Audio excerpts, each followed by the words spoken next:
Hello and welcome to my podcast. Do me a favor, subscribe to the John Keim Report wherever you get your podcast. You're watching on YouTube. Hit that like button, hit that subscribe button. You can find us there as part of Empire Media. That's AMPIRE. Always much appreciated when you tune in, especially in seasons like this and a losing streak like this, et cetera, et cetera, et cetera. I feel your pain. Don't forget, you can also read my work on ESPN.com. In fact, I have a story up now about the Commanders' trade deadline options, focusing on, of course, Montez Sweat and Chase Young. Why would they break up that duo? Also, and what it kind of looks like, why each player, where the demand might be, why the value might be depressed a little bit. And again, when you talk about value, well, I'll get to that in a minute. But that story's up on ESPN.com. Also mentioned Jacoby Brissett. I'll get to him in a minute as well.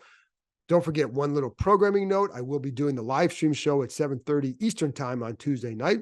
I'll be doing it flying solo there, folks. It'll be just me and you because Bram Weinstein is ditching us to hand out candy with his kids and then go collect candy. I don't know why he'd want to do that. I mean, wouldn't you rather sit there and bemoan another loss, or would you rather go have fun with your kids? Well, I think he's making the right choice. Anyways, but I'll be there for you because my kids are grown and out of the house. So let's talk another Therapy Tuesday, and we'll go from there. Bring your frustration, your anger, whatever it is, but also wrap up the trade deadline. So you can get, instead of me putting on some sort of a bonus pod, I'll be doing this live so I can answer your questions or talk to you about the trade deadline, what moves Washington made or didn't make, and what does it mean for the future. So stay tuned for that. And I'm going to get to a Sam Howell breakdown in a few minutes, but I did want and the kid played really well. So I want to go over that game and like, what was the difference this time? Why did they, where was he good? Right. And why was the protection better? But I do want to start with the trade deadline talk because that's obviously very important and it's very timely. By the time some of you listen to this, it may be already passed. So you may want to just flip ahead to the film breakdown. But there is some stuff in here that, I think will still be relevant. But again, listen, Washington, as I talk, is probably at their facility gathering more information and then going over it and, meeting as a group, deciding what's real, what's not real, what's a possible offer, what's a real offer, et cetera. And then, you gather all the information. This is how Josh Harris operates his other organizations. Gather the information, present him the information, then make a decision. That's how it works. And that's what they'll do. So this will really be Harris's first, I guess, kind of big decision as an owner, because everything else has been off the field or the stadium or whatever. This is the first big decision that impacts football in terms of how they are going to handle things, et cetera. And, I think in my numerous conversations here, I think this group does understand, and I say this group, the people in charge do understand that, while some of you might look at it and say, well, they have to win now, why would they trade? I think they also know that what Harris wants them to do is make good decisions for the organization. So if you have an offer for Montez Sweat, that's a really good offer, and you turn it down because you feel like you need to win this year, and Harris finds out, well, why didn't you take that offer? Because, well, I want to, he might say that's the offer we should have taken. Well, that's not a good football decision. So you're going to be gone. So you have to make a good decision. And if you make, let's say they trade Montez Sweat and they get a certain pick that's maybe a second round pick, and then they go out and they keep winning. Well, then not only did you make a good football decision, but you kept winning. You started to win. So that looks even better in the eyes of a guy like Josh Harris. So keep that in mind. Like, yes, Ron Rivera and this staff have to win now, but he also has to he's in charge of this operation. He has to make good football decisions and what's best for the organization. And if the owner doesn't think you're doing that, then he's going to get rid of you regardless whatever happens. And so keep that in mind. Now, as far as value goes, please understand, it's not always about like, well, this player is better than that player was. This guy's better than Bradley Chubb was a couple of years ago, and Miami got him for, first and whatever. Different situations. There are more guys on the market right now, or potential guys on the market, than there were when Miami acquired Chubb. Also, Chubb had been negotiating with them and it's about, I think it was like a day or two after the deal was announced, he signed an extension with the Dolphins. That doesn't happen overnight. When you sign extensions, it's something you've been working on for a little bit. And so that also helped Miami it also helped Denver get more from Miami because he was signed. If you're just getting a half-year rental, the value is going to be lower. If there are concerns about your durability, as I think there are with Young, value is going to be lower. If there are other guys in the market that other teams could go pursue, then the value is going to be a little bit lower. So it's not just about, well, how great is this player? Contract plays a lot into it. And if you don't, again, if it's a half-year rental, it changes the value of a trade. Now, let's first look at Montez Sweat, because of the two, the main guys are Montez Sweat and Chase Young. And yes, teams have talked about other players, but other players aren't available. So these are the two guys that are really the number one targets for most teams. So Atlanta clearly is a team that has a lot of interest in Montez Sweat. Kyle Smith, director of college scouting, or was the director of college scouting when Washington drafted boy, am I messed up. When Washington drafted Montez Sweat in 2019 with the 26th pick. So he's now in Atlanta. He's the assistant general manager. That kind of matters. And here's a couple other things to keep in mind. Atlanta is home for Montez Sweat. Montez Sweat went through a couple of personal tragedies a couple of years ago. His mother died, brother was killed. I think if you're going to leave Washington, you want to go somewhere where you have family, and he has family in the Atlanta area. So I think that would be something that would be welcomed by him to go there. Now that's important because of the extension. So Washington does have an offer of a 3rd-round pick for Montez Sweat. Now, two things on that. One, when you talk to one side, they say, well, they don't know if it's how firm that offer is. In other words, here's a trade, boom, we will give you a 3rd and a conditional 3rd for Montez Sweat, boom. Or is it what if we offered you this? And, but another side says, no, this is what the offer is. So is that Atlanta who has offered that? Well, I'll just say this. Again, I just told you he's from there, and that's a place where he would want to be. So that would be natural to assume that he would want to get an extension from there if he moves there. Not going to give anybody a hometown discount, but if you're from that area, you want to be there, the team trades for you, they clearly like you, then they're going to try and make something work with you as well. So even if an extension isn't reached right away, there is motivation on both sides to get something done, because this side wants him, this side wants to be there. A lot easier to get it done that way. If he gets traded somewhere else, are you going to get that conditional? Maybe, but then there's less chance. There might be less chance of him resigning there. So perhaps the best place might be Atlanta for him. I think I told you too. I don't know if I told you this. I don't remember. My brain's fried, but Atlanta did a deal a couple of years ago with last year with Jacksonville, or it was a year or two ago, for Calvin Ridley. And it was a 5th-round pick plus a conditional 4th that turned into a 2nd-round pick if the Jaguars extended him. So there's precedent for that. And, Falcons need some D-line help. Other teams do too. San Francisco needs D-line help. They would like to get someone else opposite Nick Bosa.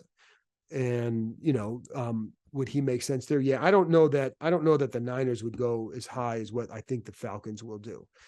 So that's something to consider too. Also, again, I think I told you, for some teams will wait to see what happens with Carolina pass rusher Brian Burns. What happens with him? Because I've been told by some people that once he goes, the market could start to fall into place. Now, I don't know if everybody feels like he's the key guy there, but some people do, and that's based on their conversations with other teams. So that's something to watch too. Like, what happens when he goes? Do the dominoes fall? And, so it might, so if nothing happens, if you see Brian Burns get traded at 10, then pay attention for the next hour, because something could happen then. Is it a guarantee that both Sweat and Young get traded? Hell no. It's not even a guarantee that one of them gets traded, because you keep in mind, man, all offseason it was what I was told. They wanted to extend Montez Sweat and Cam Curl.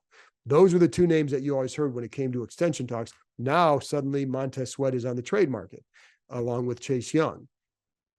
How did we get there? Well, I don't know exactly because what I just said, and I don't think they necessarily want to trade him. I think if they could keep him, they would. I think the hard part is that they know that even though they have approximately 90 million on the cap next year, that you still how much do you want to invest at one position, and what would the analytics say about that? Because Harris is not going to make every decision based on analytics, but they use it heavily. So analytics aren't going to say to invest all that there. However, you can do that because of Sam Howell's contract. And if you think Howell is the guy, well, that gives you more flexibility to do it.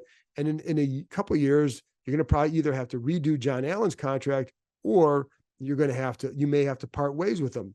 At which point, that's probably when the bigger money would kick in for Sweat and or Young. So if you really wanted to, you could keep them both, because again, all offseason it was extend Montez Sweat, and if Chase Young plays well, then we'll reward him.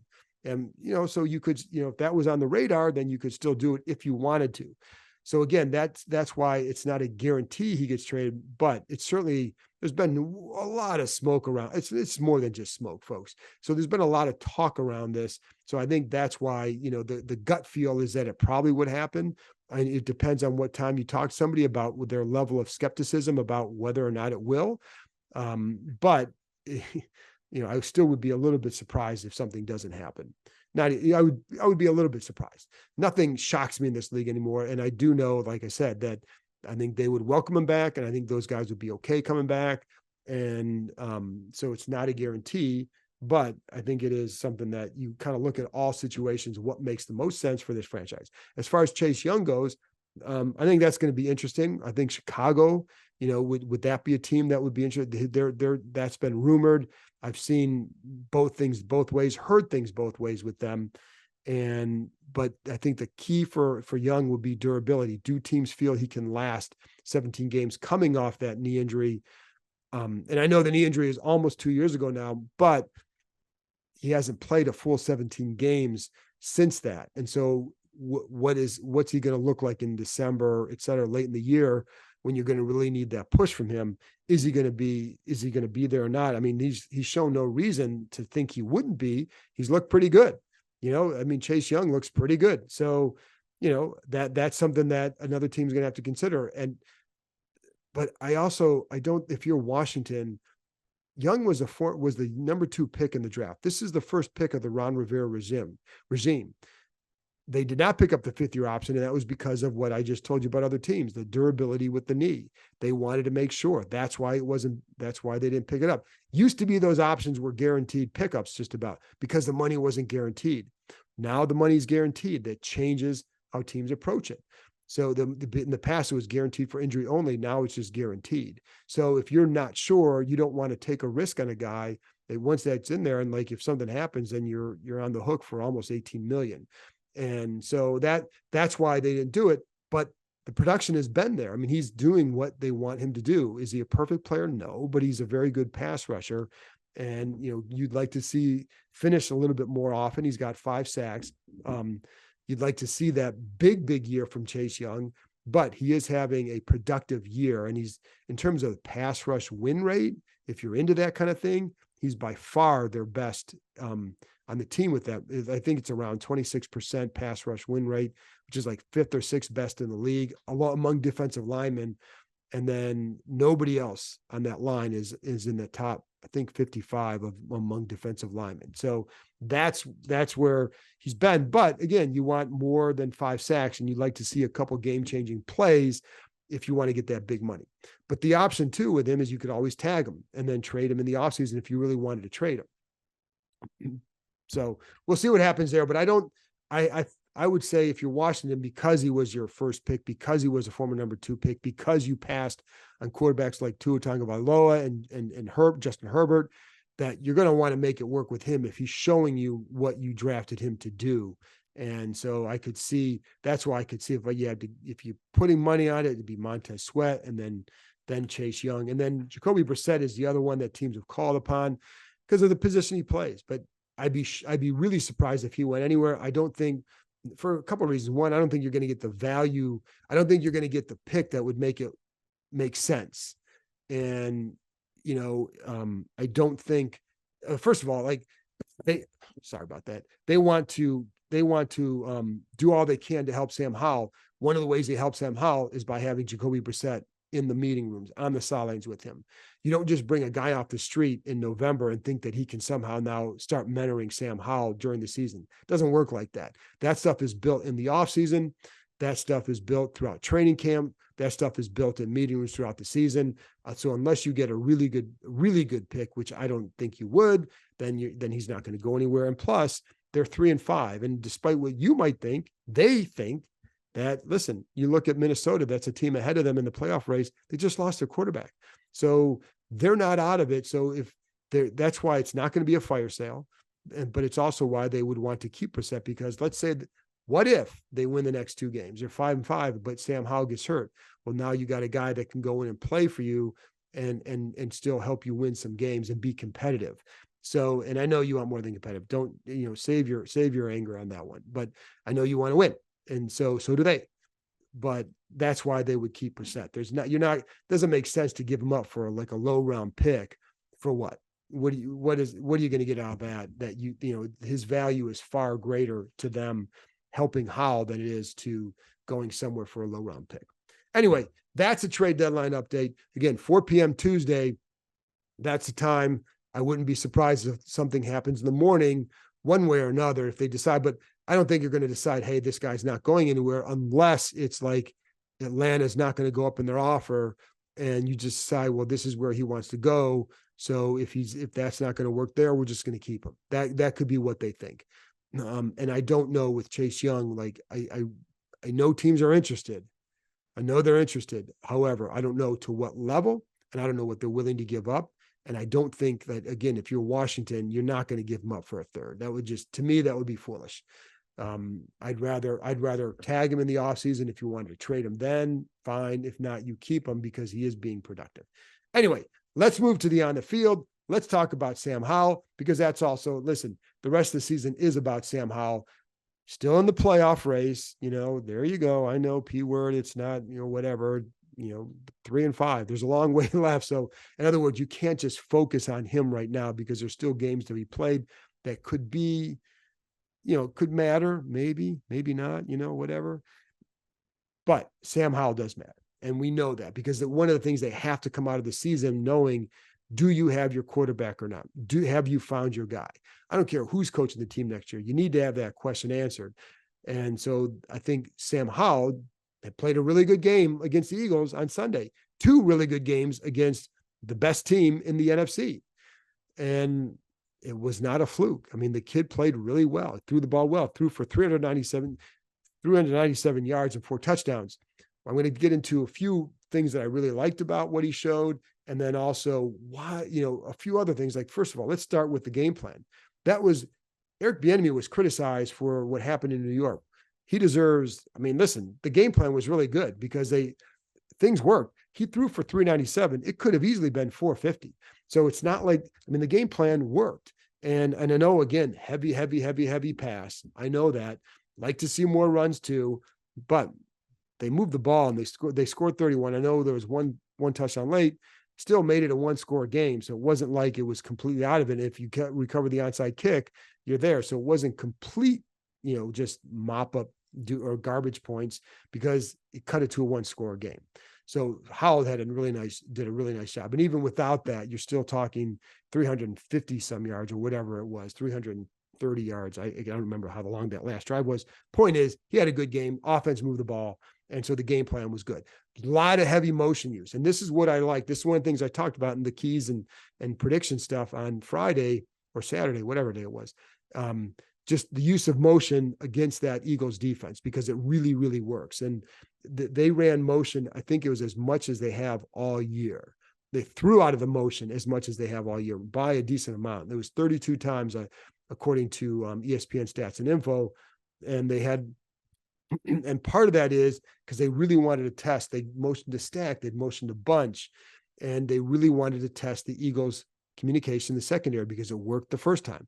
And there were mess ups the first time. There were mess ups this time too, that sometimes they're taking advantage of and sometimes they weren't. But I like that they tested that again and they kept going to it because it kept working. And I think the other reason for it, actually, there was, again, I'll give an example, 3rd and 6 motion late in the game. Jahan Dotson motions to a bunch. And was you aim at Jahan or De'Ami Brown motions the bunch, but Jahan then runs off that. There was a little bit of a confusion you could see in the secondary about it was with Darius Slay, like who's supposed to go where, and his eyes kind of get off Jahan, cuts the inside, 3rd and 6, +9 on the catch, first down. But that was the effect of the motioning to the bunch, and there are multiple examples of that. So let's get to the protection too, because the protection was really good all game. And Howell was sacked one time, but it wasn't just the few sacks. There were times he helped himself, but the protection was good. Now the Eagles do not they do not blitz much. That's not their style. They don't run a lot of stunts. They do run some, but it wasn't a ton. It's not like what the Giants were. So from one week to the next, it's not like they got things figured out. They faced a defense that was just very different. And they're going to face defenses that are very different down the road. San Francisco does a lot of stunting, a lot of different things. Dallas will do different things. But against the Eagles, I felt like some of the insertions they had, Tyler Larson at center, Chris Paul at left guard for Sadiq Charles, who's injured, Nick Gates, who was benched at center. I think those changes certainly helped. I think especially Tyler Larson at center. I think that made a big difference because Nick Gates was the problem. The hard part for him is he wasn't stout enough. And for whatever reason, it wasn't there for him with that. But Tyler Larson does a good job with them. And you saw that time and again in this game. Now, I wonder about like the power of like Paul and Larson, and the Eagles have a strong front. So I think it was a good matchup for them to win. The Eagles are not the most disciplined pass rushers, leaves open gaps all the time. And they did a good job creating that for Sam Howell, and he took advantage of that. But I felt like the protection was really good. And you saw it again, time and again. And there were some times that Chris Paul had some problems on the deep miss to Pringle. Chris Paul just gets beat to the inside and he gives up the pressure. If he handles that better, that's a possible touchdown, points left on the field. So that was one of the things that did not help. But I think overall, Chris Paul did a nice job. And I think Tyler Larson did a good job. Calling the protections, that was a big deal too, because that was a fail in New York. And Sam Howell had to help out with a little bit a little bit more in the second half of that game.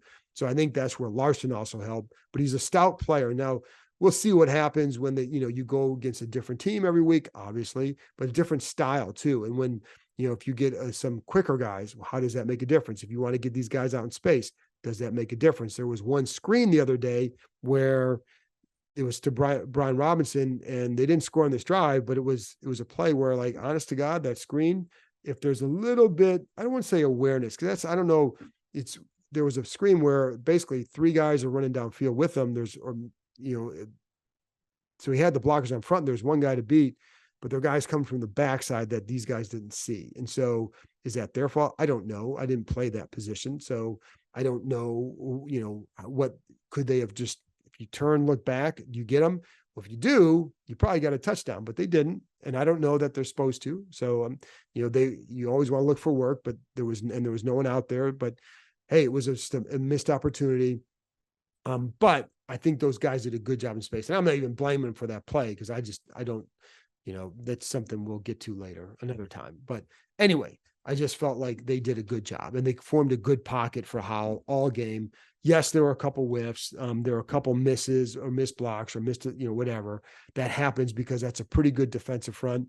Overall, a very good job with that pocket. And then I think that Howell really helped himself. And, I think the game plan helps that too, right? There were times where, let's see, we have on the first touchdown, for example, there's a 3-step plant and throw, 2.58 seconds. You're getting rid of the ball in that rhythm. It just helps everything work better. That's what he did. Another good decision. He's under pressure. There was a play where John Bates comes off the line, look to the right. He's not there. Boom, right back to the left where you got McLaurin turning inside. Plus 9 yard gain, gets it off in 2.0 seconds. And had he not done that in that fast a time, he would have been sacked. So that some of that is they had this happened in the first game too. He was much quicker through his progressions in these against the Eagles. And some of that's the style of the zone coverage they play. I think it creates some gaps that the receivers know where they need to sit. And that therefore Howell knows when he turns where they're going to be. And that makes a big difference. And so again, in that place, why you can get the ball, but that's how you help yourself. So the protection was good. He helped himself as well. Again, there were a couple of times there was missed stunts by Paul. But one time there was one where, because again, Howell gets rid of the ball fast, 2.0 seconds. It's a 14-yard gain to Jahan Dotson. And, I think he may have even been his second option, but that's what happens when you feel that rhythm and when you know where guys are going to be, then you can offset some of what might happen with the line. That's where quarterbacking can help a line sometimes look better. And that's what they're supposed to do. And sometimes that line was giving him more time to make some throws down the field. That's what you want to see as well. So just a much better balance with that for the first time in a while, really all season, maybe. I mean, it was one sack, and the one sack, like there's not much. Wiley got beat. All right. But there was nowhere for Howell to really go with the ball. It was a pretty quick pressure. And nobody, when you watch the play, it was that fourth down play late in the game after the Dotson catch, not a catch, New York, whatever. After that play, then that's what happened. But, by and large, they did a good job with it. I also liked how Howell kept his eyes down the field. And that's something I know that's something they've talked about internally as an improvement, or something that he was really good at the other day. And you could see it, like he was stepping up in the pocket. That was another good sign. And sometimes you're stepping up into really good gaps, and sometimes some of those times you're stepping up, it's obvious times where you have to throw the ball. Not every time though. And he was stepping up. He hit his plan step, move up in the pocket. They created that lane for him, and he was able to find guys because of it. But it was just he was good in the pocket the other day, and that was good for them to see. There was one where steps up to the right. I think it was I want to say he was in the pocket. He had good protection. It started with that. So probably I have it, 2.9 seconds, he steps up in the pocket. And then he's stepping up to his right. And I put a picture up of this, but you see Brian Robinson, the flat, steps up, keeps his eyes up. Now, a couple of weeks ago, maybe he tries to run that one because maybe he can split there. I don't know that he could have, but there are other times where he's tried that. This time he keeps his eyes up, and because of that, he sees Robinson in the flat, who turns it into an 11-yard gain. That's a good thing. That was a really good plan. That's one of the other things I liked with the game plan, was how he always had the check down option, and he used it very well. Didn't use it all the time. Listen, the one thing that I go back to the John Beck days. If you remember that John Beck game in 2011 against the Niners, where after he was sacked 10 times, all he did was check it down against the Niners. This Johnny check down. And that's not what Sam Howell has become. He's still looking to make the right play. And in this case, that was the right play. It was a good pocket. But there was a little bit of he held the ball for a little bit because the pocket was good. But he steps up and he gets it to the right guy, and a check down, had a chance to run with the ball 11 yards. That was good. And he saw that quite a bit with him being able to do that. And there was the one time where he took his eyes down was a 3rd and 4 late in the red zone, where he had to pick up the first down running. And it was one of those plays where it's if you keep your eyes up, maybe you see someone, but you had to go. And he did the right thing, and he got the first down because of it. And it was a typical kind of a Howell tough run, but it was a good decision as well. And I think, I felt like his decision-making was really good. And I'll get to a couple in a minute, and some throws that I was not crazy about. But I also want to talk about that 4th down and 1 play, because during the game, I did not like the call. I felt I was fine with them going for it. It's a 53-yard field goal at that point, and never a guarantee. Now, if you pick up the first down, you control the ball, and you're going into halftime with the 2-score lead. That was the shame of what happened there, is that if you pick it up, again, there's so many plays in this game, and so many times where if I'm a coach, I'm pulling my hair out, because you look at this game and there's so many plays, if this play, if that play, if this play, if that play, that it impacts so much. And it's another one. So, but on the play, I didn't like that they ran out of empty, because I like to keep that run threat alive in a 4th and 1 situation. Even though it was unlikely, you still want to keep it alive in some fashion. However, after watching it, I kind of like what they did with the empty. Now, the play did not work, and obviously when a pass doesn't work, the first thing I hear is they should have run the ball. If they run the ball, I'd have been okay with it, because, it's 4th and 1. What are you going to do? Like, that's an option. That's a good defensive line. It's the NFL's best run defense. So, and they have success throwing the ball. So what do you think is the better thing? Like, yeah, okay, run is the more conservative thing, but where they've had success against them is throwing the ball. But again, if they had run, I'm not going to bat an eye, because it was still that the run was an option. It was not a bad option for them, because it wasn't like 2 or 3 yards. It was 1 yard. But I like that they went out of empty because of the problems that it created on the side to the motion. The problem is they didn't convert the play, and it did leave them with a one-on-one with McLaurin against James Bradbury. I'll take that all day. But on the other side, my goodness, did that motion screw them up, because the empty was Brian Robinson motions to, there's a bunch on the right side. So basically get to a diamond formation just about. And man, did that screw up the coverage on the Eagles side. There was a lot of confusion off the line. You had 3 guys looking at one receiver, and Curtis Samuel just going down the seam for a wide open touchdown, if that's the side that Howell had gone to. And it's not even a criticism of Howell, because you make a decision at the line. Like, you have one-on-one with McLaurin and Bradbury. You kind of like your chances on that. Bradbury's been a good corner. I'll take McLaurin in that matchup. And that's what Howell thought. And they were more than okay with him going to that side. The shame of it is the other side really worked, and it would have been a touchdown. But again, you pick your side and you live with it. But the point of me saying that is the empty created the situation that you probably wanted, which is all this confusion with the coverage and a wide open guy going down the seam. And if he's not there, then you have Logan Paulson underneath. Excuse me. Did I say Logan Paulson again? Logan Thomas. I do that all the time. Anyway, you had Logan Thomas underneath, but you had Samuel. But again, they're okay with the one-on-one decision and going to McLaurin with that decision.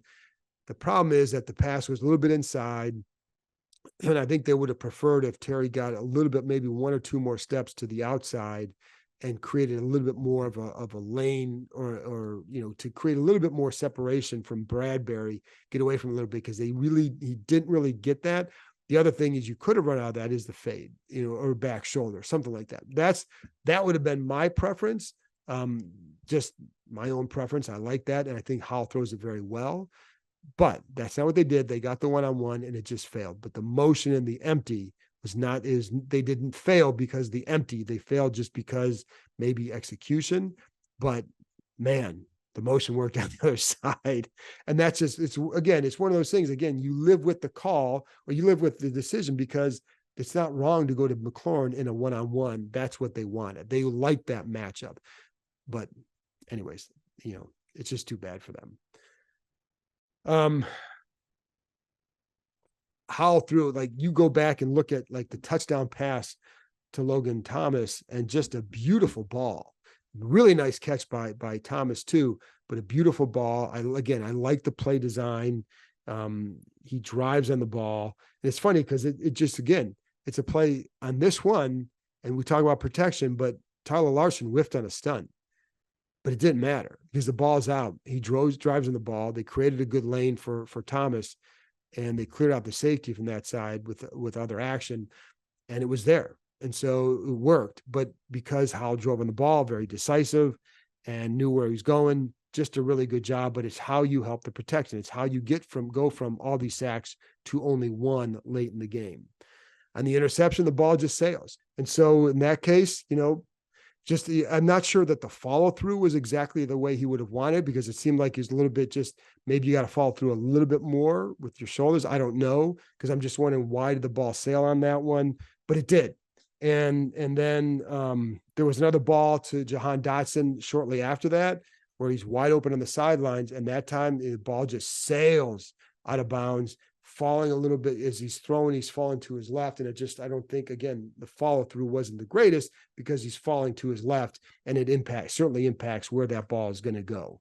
And then, the two other throws that I want to talk about, and this is where I think it makes it where it was a little bit unfortunate for what happened for them, because these plays were open. And it was, it's funny because it was the two to Terry McLaurin. And on both those plays, I think both players would say, I've got to do a better job to help the other player.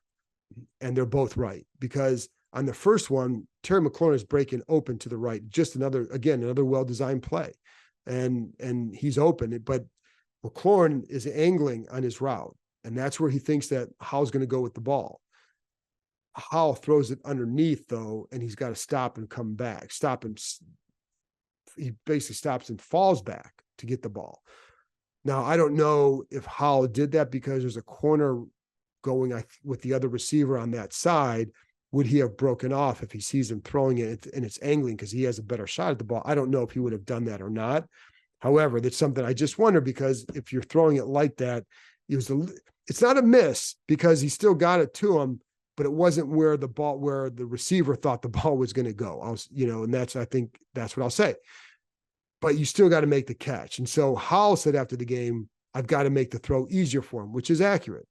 And McLaurin would say, like, you got to make that catch, regardless of whatever the reason is, right? You've got to make the catch.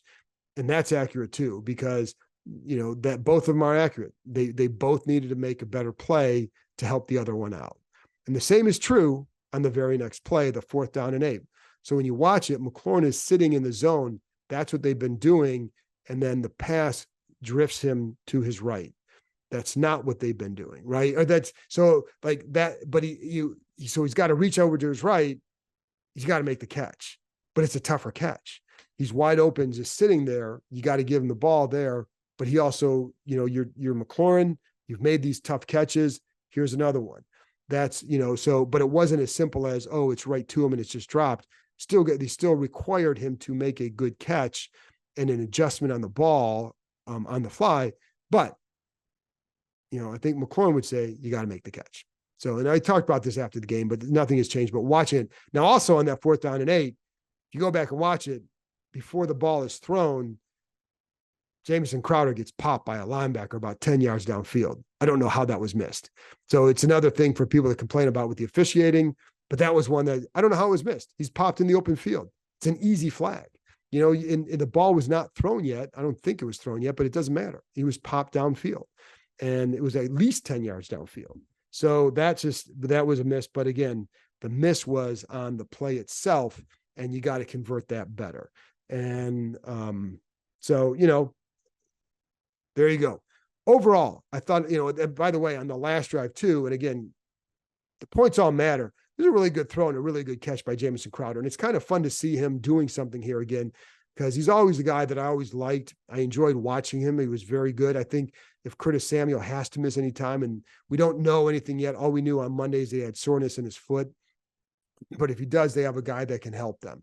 He's a good route runner. He's a tough guy. You saw him make some good catches, and he can still help you. Now, maybe he's not a full-time slot guy anymore. He can still help you. And I think so he's a good guy for them to have. Listen, better than Dax Milne, better than Kaz Allen for sure, right? So that was that Jamison Crowder might be their best pickup in terms of personnel from the offseason. So because he's been a big help for them. And again, it's fun to see because he's a guy that I've always liked and respected. But it was a good throw by Howell. Then the game felt like there's just a lot of good things. I think, again, the biggest part of I don't want to say growth, because growth, as Nikki and I talked the other day after the game, growth is, it's not this linear pattern. Are you getting more consistent in some of these areas? What I really liked in this game is the way he kept his eyes down the field, the way he drove the ball, stepped up in the pocket, loved the pocket they created. Now, can they get the same thing next week against New England? I don't know, but we'll see where he goes. But his ball was just accurate for the most part. Some that were off, we already talked about it. But overall, a really good game for Howell and the protection. And it's something that they have to build on because that's what they got, baby. Defense isn't building on anything right now. And, so we'll see what happens from here. Anyway, again, trade deadline talk. We'll be back on Tuesday night to discuss all that stuff. 7:30 p.m. live stream show, and go to ESPN.com for all the updates on the trade deadline. 4:00 Tuesday Eastern time. That's when it'll all be over by. And so talk to you next time.